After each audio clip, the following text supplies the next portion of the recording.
So this is for garden greens pie, which is in a 2024 PIT garden calendar, kitchen garden calendar. So what you do is you just go into your garden and just get whatever you have growing. So I've got some little silver beet leaves here. I've got some little broccolini stems. Here's some mallow. So I've got some of that. I've got some mustard greens.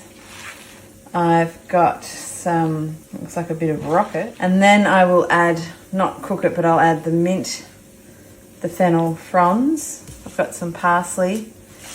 And yeah, you just mix it all up with basically eggs and feta and cook all this down. Mix up the eggs and feta together. Grate some cheese.